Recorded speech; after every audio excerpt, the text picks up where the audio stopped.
Yes, thank you so much. The very What? Tuwang-tuwa siya. Hi guys, and welcome back to our channel. My name is Janine. I'm Niley. Ayan, so for today's vlog this is our first Sarah G reaction na sa setup. Sa gantong setup. Oh, yes. So, ayan, sa ating mga besties, sa ating mga co-popsters, welcome to our new setup. Welcome to our sofa. Yes, we're trying to make things better sa abot ng ating makakaya, hopefully. And we're not gonna be ending from like this kasi meron pa tayong mga pasabog. May mga mag-i-evolve pa tayo soon. And we would like to know kung if we're going the right direction. Comment it out. Gusto nyo ba to? Or ano pa bang gusto nyo mangyari? Yun lang. Gusto nila mag-disappear ka na daw. Talaga ba? Gusto mo solo ka na dito? Sige daw. Pero hindi ko kaya mabuhay nang wala ka. Ay, wow. Wow, feeling. So ayan guys, ang papanoorin natin ngayon is yung Maybe This Time performance niya sa Sorsogon. Ay, wow. So basically, lately, di ba, nape-perform niya na yung Maybe This Time sa mga provincial tour niya. Sobrang laking tulong nung nag-viral yun sa TikTok, di ba? So this performance happened on October 14th sa Sorsogon in celebration of Kasanggayan Festival. Gusto ko lang i-share kasi partner kung ano yung Kasanggayan. Okay.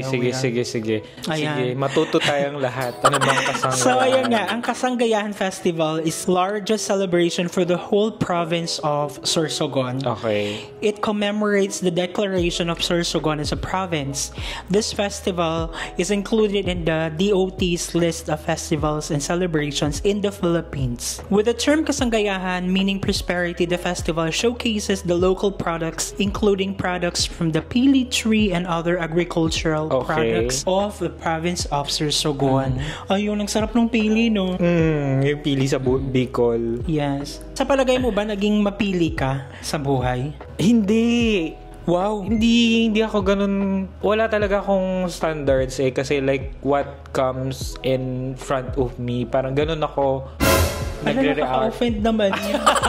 So nung dumating ako sa buhay mo, parang yan na. Kasi yan na yung dumating. So yan guys, without any further ado. Without any further ado. Let's watch this bago pa tayo mag-away.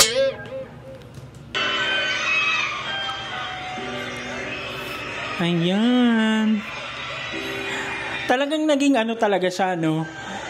Almost national anthem nung middle of this year. Sobrang na-revive, kumbaga. Very simple lang. Yung kanyang outfit. Alam mo yung jamming lang, ganyan. Grabe yung fashion.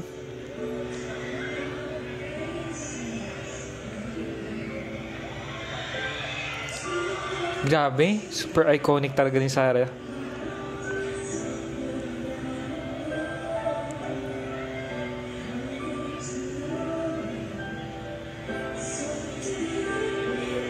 Parang chill na lang talaga. Serenading, ganun talaga.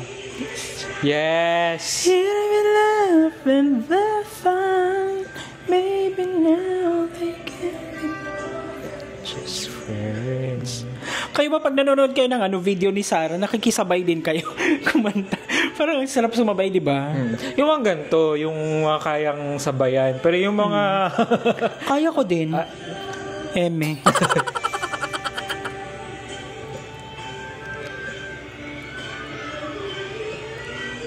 Ganun pala dapat. Tumataas yung kamay. Yes. Para mas maabot mo yung notes, kailangan taas mong kamay. Kasi baka nasa second floor. Singer! Nasa second floor yung notes. I mean, ang cute ng niya dito, ng outfit na parang cowgirl. Kulang na lang yung hat. Parang gusto kong punitin yung mga pantalon ko. Tapos ipag-connect mo para maging lang siya fashion. Magkaroon ng fashion statement. Grabe.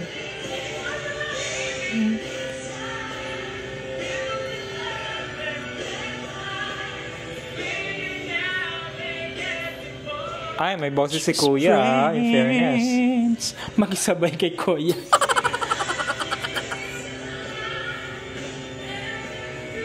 Diba kahit saan mo ilagay si Sarah G, she will give a show Sarah talaga. G pa rin diba? talaga siya. Parang, kahit yung mga ganyang jamming lang na ano. O nakalimutan na yung action.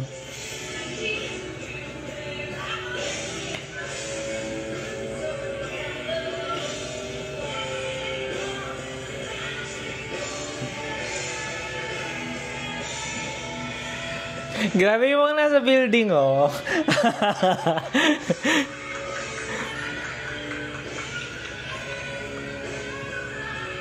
Yes. Siyempre, hindi talaga pwedeng hindi may mga extra, no? Anong extra? Mga dagdag na mga musicality and stuff. Oh, diba?